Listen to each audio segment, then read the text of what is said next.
¡Vamos! ¡Vamos! Bienvenidas y bienvenidos a este espacio llamado Ojo con los Medios, siendo las 22:33 o 34, según si tenés la hora de una marca o de la otra. ¿Cómo estás? ¿Qué tal? ¿Cómo está, doctor? Comandante, todo Qué bien. raro estás hoy vestido. Sí. Estas camisas después se las voy a regalar. ¿Cuántos años tiene esa camisa? No, pocos años. ¿Está muy hecho mierda? Bueno, decí que pasamos tarde, el horario de es tarde. protección al menor, así que... Bueno, ¿qué tal? ¿Cómo va todo? ¿Cómo está, Maduro? ¿Todo bien? Bueno, ¿sus pasajes a Marte andan o no? Bien, me alegro. Vamos cuadrando todo. Bueno, va a haber que colonizar, dicen... ¿Quién decía el otro día? Stephen Hawking, ¿no? Hawkins. Que hay que... el hombre va a tener que colonizar otros planetas. Sí. Pero eso no... Eso es muy complicado, hasta... Es muy complicado. Difícil. Una cosa es mandar una nave y otra cosa... Sí, colonizar. enviar millones. Bueno, vamos a ver qué pasa. Arranquemos por Brasil. Por eso la música, policía. ¿Qué tal es la policía brasileña? Durísimo. Es la que tiene la más alta tasa de asesinatos respecto a la población civil, contra la población civil. Sobre todo en las favelas de Río, ¿no? Sí. Eso es re pesado, ¿no? Muy pesado. Río de Janeiro tiene unos índices de violencia policial que son escandalosos. Bien, ahora, ¿qué es lo que ocurrió? Bueno, ahí tenemos Entre otras... una página web que se dedica a poner el ojo en los ruralistas. Ojo con los medios de Brasil. Sí, de óleos, es decir, los ojos en los ruralistas, es decir, los latifundistas de la tierra. Y en este caso lo que ocurrió es que esta bancada, que es una de las más poderosas dentro del Congreso de Brasil, la bancada ruralista, con más de 200 miembros, hace una reunión semanal de su bancada para tratar temas parlamentarios. Estaban los periodistas, como habitualmente, haciendo cobertura y fueron expulsados de manera agresiva por estos parlamentarios. Excelente, muy bien. Seguimos y vamos a hablar un poco más de lo estructural en torno a la política. ¿Cómo va? Porque, ¿quién decía el otro día que se había... Ah, Pascual Serrano, que se habían acabado las noticias de Brasil. Pero eso no nos puede pasar en Ojo con los Medios. ¿Cómo está el gobierno ilegítimo de mi amigo Michel Temer? Bueno, está complicado, obviamente. Es un gobierno de espaldas a la gente. El otro día, viendo, por ejemplo, la cobertura del entierro multitudinario de los jugadores del Chapecoense en su estadio, en el sur, en Curitiba, periodista deportivo, la cadena que estaba cubriendo, al ver al presidente Michel Temer, dijo que se extrañaba de su presencia por la impopularidad que tenía el presidente. Lo decía una cadena deportiva. O sea que no suele aparecer en actos públicos, obviamente las medidas son impopulares, pero las noticias en Brasil obviamente Pero siguen. no hay grandes movilizaciones contra ese gobierno, hasta ahora, ¿no? Hoy hubo como se cumple un año del inicio del proceso del impeachment, hubo una fuerte. Muy bien. El que está en problemas es el presidente del Senado, Renan Calheiros. Sí, están cayendo... Cayó Eduardo Cunha. Es que hicieron un proceso contra Dilma y el mismo proceso debería ser contra Michel Temer en tal caso. Claro. Bueno, pero vamos a ver, Deutsche Welle nos informa sobre el presidente del Senado. Adelante. Se va otro aliado de Michel Temer, el presidente del Senado Renan Calheiros, un político que tuvo un papel clave en la destitución de Dilma Rousseff y está siendo investigado por supuesta corrupción. La suspensión se produjo horas después de las protestas que pedían su salida. Los manifestantes repudiaron además lo que consideran un intento de los diputados de intimidar a los jueces. En vez de castigar a los corruptos, quieren castigar a los que investigan y a los jueces. Es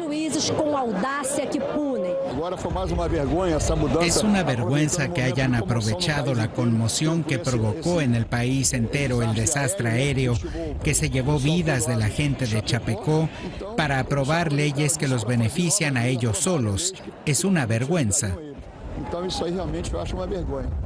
Calheiros es uno de los autores de un proyecto de ley para limitar posibles abusos de autoridad del Poder Judicial, lo que muchos interpretaron como un nuevo intento de frenar los juicios contra la corrupción. Actualmente está siendo investigado en 8 causas vinculadas a los sobornos de Petrobras, pero fue suspendido por estar procesado en otro caso, el de las supuestas dádivas a la constructora Méndez Jr. La empresa habría pagado la manutención de la hija que Calheiros tiene con la periodista Mónica Veloso y el alquiler de la vivienda de ambas. Para el presidente Temer supone otro revés de proporciones tras perder a 6 de sus ministros en 3 meses de gobierno. Bueno, es un cambalache de cosas el que hay ahí. No son manifestantes del PT los que están criticando la corrupción de este gobierno, sino los mismos que pedían la salida de Dilma Rousseff. Sí, parece que si uno se guía por las acusaciones del Poder Judicial, por el tema del lavallato, del petrolado y otros diferentes casos resonados de corrupción en el país, parece que en el sistema político son muy pocos los que se salvan. Y los jueces aparecen, ese tema también es como que la justicia aparece como la impoluta de todo este sistema y no es así. El juez que le lleva la causa a Lula da Silva se entrenó 8.000 años en Estados Unidos, y tiene unas implicaciones con... No, digamos que sobre todo en el marco de los procesos de cambio, distintos gobiernos progresistas, el Poder Judicial también se transformó en un brazo político, claro, para, en muchos casos, en contra de los gobiernos, en otras a favor. El juez que persigue judicialmente, a Cristina Fernández de Kirchner, Bonadío, declaró este fin de semana que ellos eran la garantía de la gobernabilidad. Como que es una declaración absolutamente fuera de lugar. Sí. Otra declaración fuera de lugar es del fiscal en la provincia de Jujuy, aquí en límite con Bolivia, que presentó los cargos contra la parlamentaria del Parlasur Milagro Sala y dirigente social de la Tupac Amaru, ya casi un año presa, sin el debido proceso, como señaló la OEA, Human Rights, Amnistía y otros organismos internacionales. Dijo que la volvió a acusar ahora de un homicidio, o de complicidad en un homicidio, y dijo que ella tiene que demostrar inocencia. Es decir, algo básico en el sistema judicial es que una persona es inocente antes de que se demuestre lo contrario. Entonces, lo que tiene que demostrar el fiscal es la culpabilidad, no la acusada demostrar su inocencia. Es grave. Volvemos a Brasil y este tema de la justicia metida en temas políticos, que genera mucha controversia. Esta nota sí es más de los sectores afines al PT, ¿no? Sí, movimientos sociales. Todo lo que es allí, como el Pacto de Unidad existe allí, bueno, este es acá también allá de movimientos sociales. Vamos a ver, reporte de Telesur. Un año después que iniciara el proceso de juicio político contra Dilma Rousseff y tras 6 meses de su destitución a través del golpe parlamentar, miles de personas rechazan las políticas que el gobierno de facto de Michel Temer pretende implementar con el apoyo del Congreso. Entre las leyes más rechazadas por los brasileños están la que limita el presupuesto público por 20 años y la reforma a la Ley de Seguridad Social y Pensiones, que fue presentada este lunes al Legislativo. Queremos fuera Temer, fuera Temer. Paralelamente a la retirada de derechos sociales y laborales, la economía brasileña no da señales de crecimiento. Adoptaron un programa económico neoliberal, profundizó la crisis y esta es tan grande que se sigue profundizando desde el punto de vista político y económico. Con las denuncias de corrupción del gobierno de Temer, continuamos con una inestabilidad institucional en Brasil. Nós continuamos con una inestabilidad institucional no Brasil. Fue Eduardo Cunha, el entonces presidente de la Cámara de Diputados, quien dio luz verde al proceso que concluyó con el mandato legítimo de Dilma Rousseff.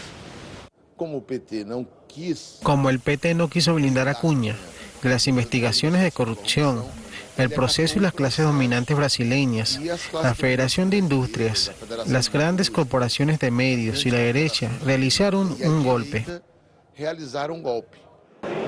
Los verdaderos objetivos del golpe a Rousseff quedan claros ahora: impedir que las investigaciones anticorrupción afectaran a los líderes de la derecha brasileña y favorecer económicamente a la clase alta del país.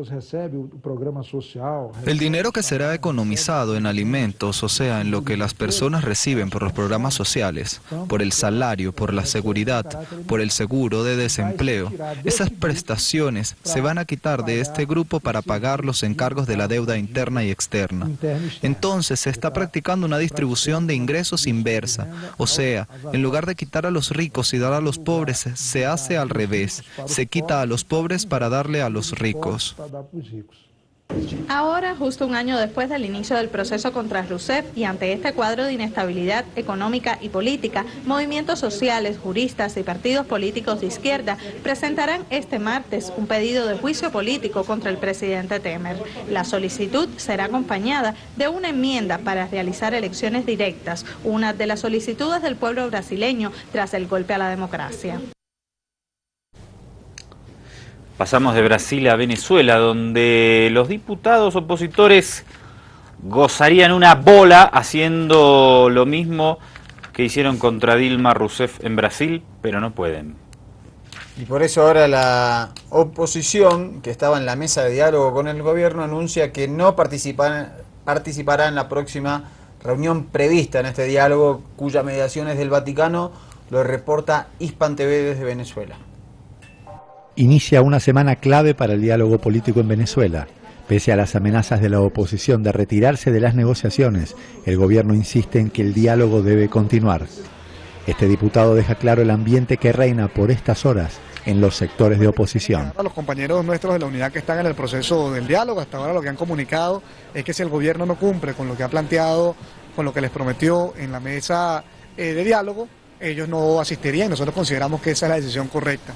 Consideramos que es importante y aplaudimos la decisión de los partidos de la unidad que están en el proceso del diálogo a que no participen en ese encuentro si el gobierno no cumple con lo que les había acordado, porque sería ratificar precisamente esto. El presidente Nicolás Maduro denunció que la oposición pretende implosionar la mesa de negociaciones y perjudicar las fiestas de fin de año en Venezuela. El chavismo asegura que ha venido cumpliendo con lo acordado. Ahora nuevamente amenazan, ahora nuevamente dicen que ellos no van a conversar porque el gobierno no ha cumplido con los acuerdos, y con los acuerdos, parte de lo que ahí se ha establecido, el gobierno ha venido cumpliendo, inclusive en aquellos elementos que tienen que ver con el manejo del discurso, ¿verdad? Inclusive con aquellas consideraciones sobre algunos, como decimos nosotros, particularmente Ramón Ló, ¿verdad? Políticos presos. Con el diálogo incierto, sectores de oposición anuncian que retomarán la agenda parlamentaria y de calle para destituir al presidente Nicolás Maduro. El diálogo lo mató el gobierno al negarse a cumplir ninguna de las cosas que ellos se habían comprometido. Por lo tanto, ante el robo del revocatorio y ante el fracaso que generó el gobierno con el diálogo, no hay otra opción en este instante para conseguir un cambio en el corto plazo a que la Asamblea Nacional haga lo que tenga que hacer y declare la falta absoluta de Nicolás Maduro de la presidencia de la República y consulte al pueblo sobre esta decisión para darle respaldo popular. En el chavismo no sorprenden estas declaraciones y reiteran que de la mesa de diálogo no se irán. La oposición siempre está buscando de una forma u otra para justificar lo que pareciera que ellos están vertiendo, que es patear la mesa. Ya lo hicieron en el año 2002, ya lo han hecho en diferentes momentos. Mientras que estábamos conversando en el año 2002, después del golpe de Estado, estaban fraguando por debajo el paro petrolero. Ahora, es una obligación nuestra como gobierno buscar los distintos espacios para el encuentro, para conversar y de esa manera evitar otros escenarios que no queremos que se presenten.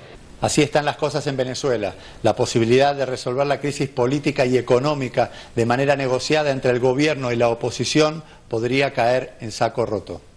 Hernán Cano, Hispan TV, Caracas.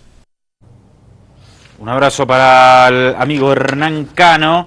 Qué fuerte la declaración del diputado opositor, ya no se oculta en absoluto este intento destituyente. Muy voluntad popular eso, ¿no? Muy de María Corina Machado, de Leopoldo López, Patricia Poleo desde Miami, es lo que quieren, destitución. Pero hasta ahora no tienen los poderes necesarios como para implementar esta medida. Sí, no los tienen.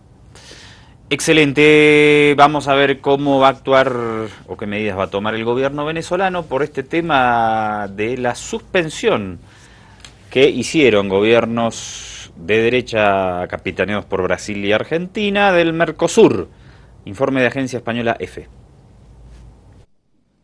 Hoy se celebró en la sede de Mercosur en Montevideo la primera reunión del Protocolo de Olivos para la solución de controversias, activada por Venezuela para evitar su salida, contando con la única presencia de Bolivia, país en proceso de adhesión.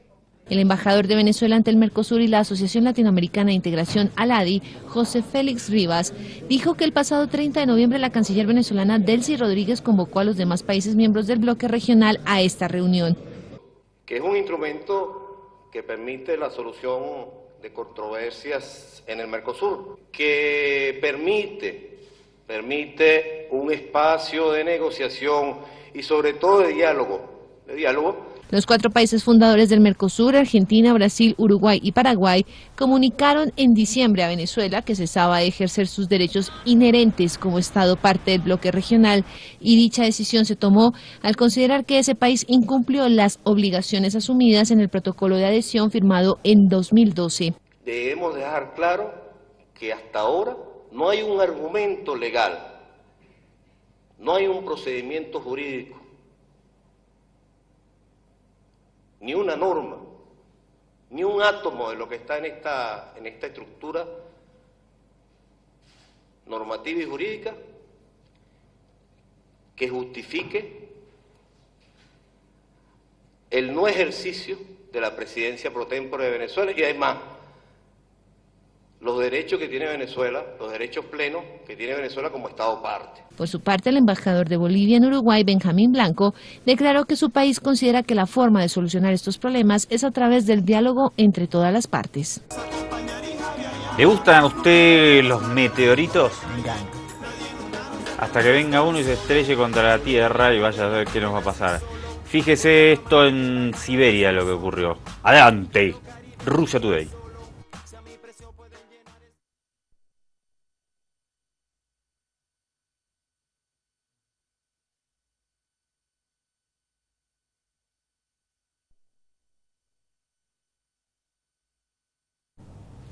Interesante, ¿no? Se hizo de día.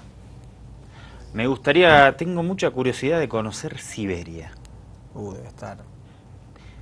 Lindo para llegar en invierno. Un ofri de la hostia. 40, hasta 40 grados bajo cero. ¿Cuántos muertos hay por vehículos que caen en ríos o que son arrastrados, que quedan presos en alguna riada y no podés salir del auto? Sí. Qué problema. Sí, en este caso... Qué drama. Y hay veces que se ven las imágenes, es terrible. Sí, mostramos este año de Japón. Bueno, acá en el Avia ya la han visto también las riadas que ha habido en Chuquisaca y en Cochabamba también, lamentablemente con saldos luctuosos. Y España está viviendo unas inundaciones, unas lluvias muy persistentes. A ver, imágenes.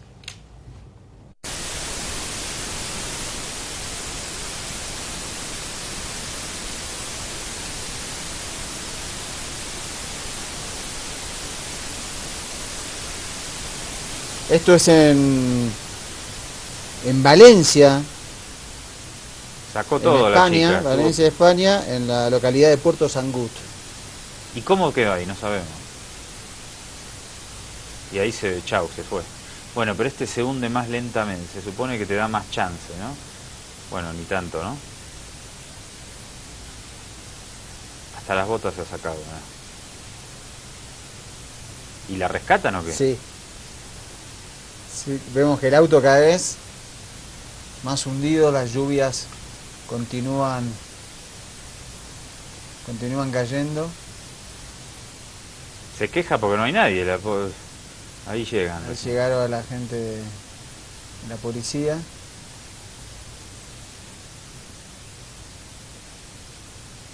Yo creo que le está diciendo, lo llamé hace mucho tiempo, le estaba indicando el reloj como que pidió ayuda hace mucho tiempo.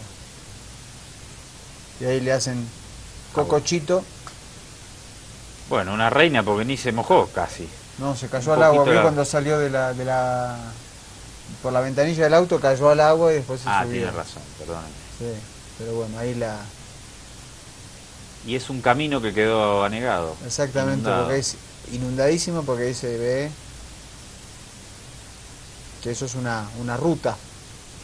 Bueno, por suerte terminó bien esta, porque lo que comentábamos antes, muchos de este caso, yo me acuerdo uno en Santa Cruz la otra vez.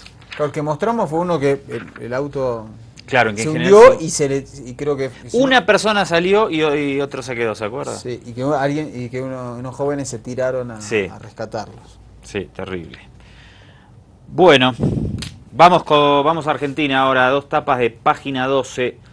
¿Las vemos ahí? Sí, la tapa que tenés en blanco y negro, a la izquierda de tu pantalla, que dice a lavar los platos, y con la caricatura de Einstein, fue en el año 1994, cuando en la Argentina de Carlos Menem, el ministro de Economía Domingo Cavallo, ante los recortes en el presupuesto de ciencia y tecnología, a los científicos le dijo eso: si no les gusta, dejen de hacer ciencia y vayan a lavar los platos. Página 12 hoy recrea esta tapa porque el gobierno de Mauricio Macri, en el presupuesto para 2017, recortó el presupuesto para ciencia y tecnología. Hace tiempo que no hablamos de las políticas de ajuste de Argentina. Vamos a ver algunas notitas más.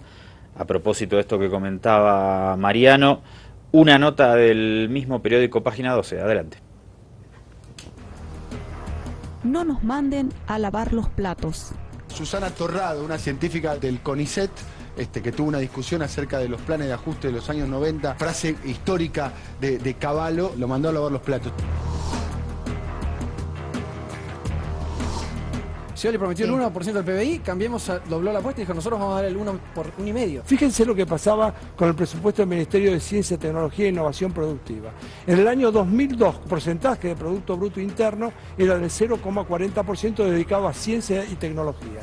El año pasado, cuando se va Cristina, estaba en un 0,75, o sea, casi el doble. Y ahora se propone para el año que viene el 0,59, una reducción. Exigimos un incremento del presupuesto que garantice la continuidad de los programas públicos de investigación y de enseñanza del Sistema Nacional de Ciencia, Tecnología. No se cubren las metas que el CONICET venía planteando, como los ingresos a carrera. Las becas de doctorado caen un 25%. Los 800 ingresos a carrera tienen una fuerte incertidumbre. Hay menos cantidad de becas, menos cantidad de presupuesto para la investigación en los distintos grupos. Bueno, es un recorte importante y es preocupante. Un montón de científicos jóvenes como yo, que estamos trabajando hace algún tiempo en CONICET, no vamos a poder proseguir nuestra carrera científica en el país porque se va a disminuir la cantidad de ingresos a planta permanente de CONICET. No se hace ciencia en una burbuja. Esto forma parte de una política, de un modelo. Si vos vas a comprar todo afuera, si te endeudaste, si lo vas a comprar hecho, ¿para qué? La ciencia es superflua. Es un gasto, no una inversión. Entonces. Neoliberalismus. Exacto, y ahí uno de los jóvenes nombraba al CONICET. El CONICET es el principal organismo de promoción de la ciencia, la investigación y la tecnología en la República Argentina. Ahora el economista Alejandro Berkovich, en el canal C5N, explica cómo en ese organismo se ha hecho una reducción presupuestaria del 60%. A ver, pusimos primero un tuit del presidente Mauricio Macri, cuando no lo era todavía, una semana antes de aquel balotaje del 22 de noviembre del año pasado, donde decía lo siguiente. Digo, para contextualizar la promesa de subir el presupuesto de tecnología que había hecho Cambiemos explícitamente en su campaña. Decía el presidente, vamos a continuar con los avances en el CONICET, los necesitamos para ser parte de la sociedad del conocimiento. Era como parte de una entrevista periodística que le hacían al presidente en aquel momento. Ahora, lo que decía la Fundación Pensar, lo que decían los textos de Cambiemos antes de asumir, era que con el correr de los años iban a llevar la inversión en I+D, en investigación y desarrollo, hasta un 1,5% del PBI. Es la misma meta que se fijaba el ministro Barañao en 2012 cuando hizo el Plan Argentina 2020 y una meta que, a juzgar por los primeros movimientos, ahora está mucho más lejos de alcanzarse que hace un año. ¿Por qué? Bueno, por esto.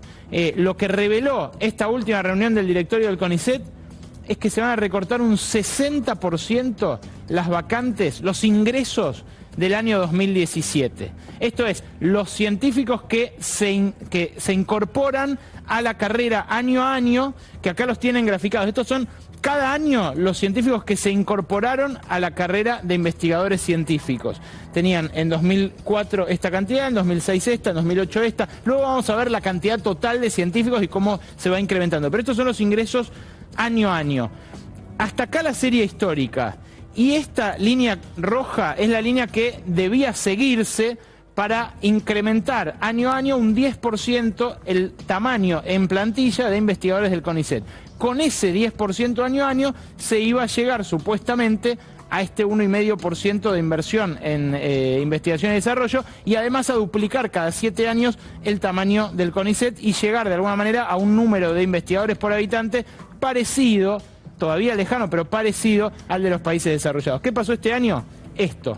Cayó de 943 ingresantes el año pasado a 385 este año. O sea, los vacantes que va a haber para 2017. ¿Cuántos debieron haber sido para mantener la tendencia? Al menos 924. Esto es muy importante tenerlo en cuenta porque en todos los países están los candidatos neoliberales vendiendo cuentitos.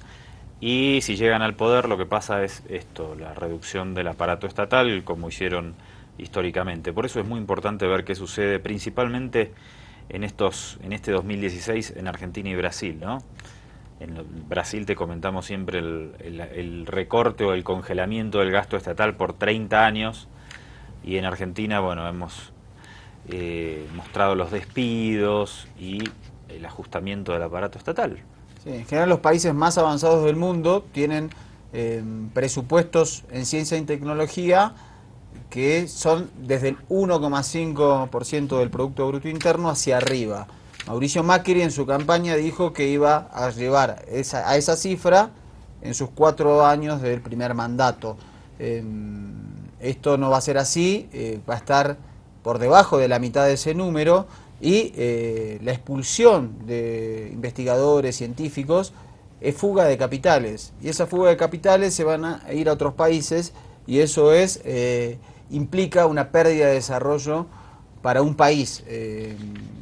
Y Argentina tiene hoy científicos fuera del país que han hecho investigaciones reveladoras en temas de genoma, de cáncer, de VIH, y esto no augura nada bueno.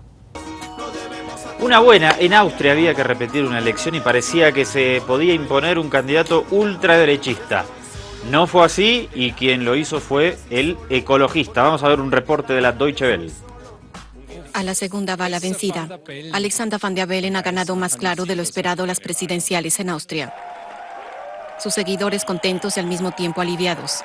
En los últimos meses las encuestas daban una ligera ventaja a Norbert Hofer, pero el resultado final ha sido otro.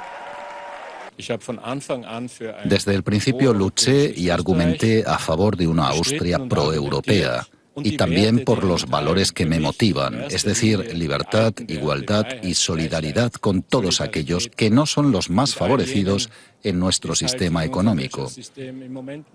Son cosas que, desde mi punto de vista, apoyan todos los austríacos.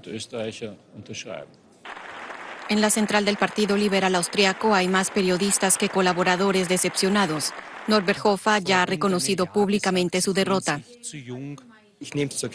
Reconozco el resultado, felicito a mi rival Alexander Van der Bellen por su éxito y le pido cuidar bien de Austria, ser un presidente sensato que una al país.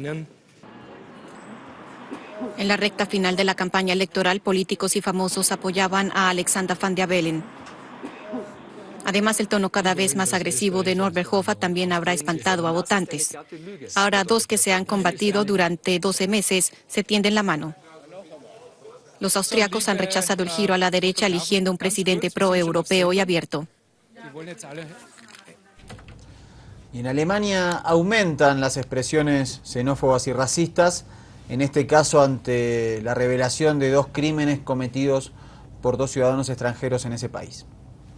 Mari, una estudiante de 19 años, no llegó nunca a su casa tras una fiesta en la ciudad universitaria de Friburgo. Su cadáver apareció a mediados de octubre en un río.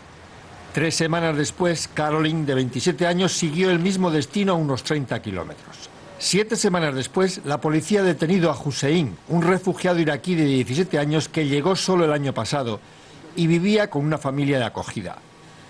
Un cabello negro teñido de rubio lo delató, dice la policía, y el ADN lo ha confirmado. Ahora la policía investiga si Hussein tuvo que ver también con la muerte de Caroline. Aunque el portavoz de Merkel y con él casi todos los partidos piden no culpabilizar a todos los refugiados por el crimen de uno, las redes sociales viven una verdadera tormenta en la que los comentarios racistas se vuelven irreproducibles. El Partido Alternativa por Alemania tardó muy poco en culpar a Merkel con el socorrido, ya lo habíamos advertido. Aunque los datos de la policía indican que no ha subido la criminalidad por los refugiados, cada caso donde esté envuelto uno de ellos cobra una virulencia inusitada.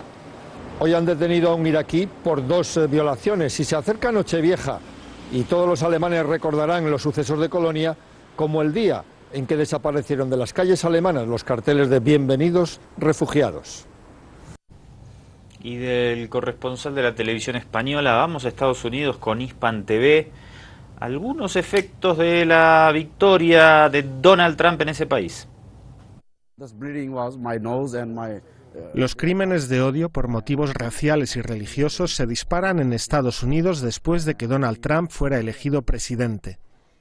En Nueva York, los crímenes de odio han aumentado 35% desde las elecciones, dice la policía. En este momento los crímenes de odio en la ciudad son un 35% más que el año pasado. Ahora, dicho esto, tenemos también un 45% más detenciones en dichos casos. Hubo un alza enorme justo después de las elecciones. Según la policía neoyorquina, se han registrado casos de islamofobia, antisemitismo, violencia racial y odio por orientación sexual. Una de las víctimas más recientes fue una policía musulmana amenazada en plena calle. Me sentí enfermo de estómago cuando escuché que uno de nuestros oficiales fue sujeto de amenazas e insultos por su religión. El alcalde de Nueva York culpa a Donald Trump del alza de crímenes de odio en la Gran Manzana. ¿Culpo a Donald Trump por usar lenguaje de odio durante su campaña? Absolutamente. Lo hizo, es un hecho. Dijo cosas horribles sobre musulmanes, cosas horribles sobre mexicano-estadounidenses. Amle El-Sokari fue víctima de un ataque el pasado sábado cuando caminaba por la calle y vio a un hombre empujar a su hijo de 16 años. Yo me convertí en un oficial de policía para mostrar el lado positivo de una mujer neoyorquina, musulmana, que puede hacer el trabajo, que es imparcial, que pueda ayudar a todos sin importar cuál sea su religión. La comunidad musulmana no ha sido la única perjudicada. También se han reportado delitos de odio contra la comunidad hispana y afroamericana. Los delitos de odio reportados van desde comentarios racistas como "regresa a tu país", "ojalá te deporten", hasta grafitis con mensajes de odio en las paredes de escuelas o casas. I think that we should ban all non-American Muslims from entering into the United States, and if it were up to me, I would ban all American Muslims as well. Bueno, ahí está el efecto de los discursos políticos de los líderes. Obviamente que esto no es gratuito y cuando hay líderes que promueven este tipo de ideas, el correlato son estos hechos dentro de la sociedad. Sí. Políticos o medios de comunicación. Sí, por eso hay que tener cuidado con los discursos de este tipo, ¿no? Lamentablemente el volvete a tu país se está convirtiendo en un lema universal muy triste. Doctor, un placer. Igualmente. En esto de poner en ojo con los medios a algunos colegas amigos, no los ponemos porque son amigos, sino porque son muy buenos. Le toca ahora a Karen Méndez de Russia Today. Estuvo en Nicaragua para las elecciones y aprovechó para utilizar su aguda visión que la caracteriza en su camino profesional para hablar de la injerencia de Estados Unidos en Nicaragua. Sí, exactamente, sobre el rol de Estados Unidos, la intervención, el apoyo que Estados Unidos le dio a la contra nicaragüense y cómo hoy propios exintegrantes de la contrarrevolución se refieren a esa situación y cómo fueron utilizados por Estados Unidos. Un abrazo y hasta mañana. Cuídate.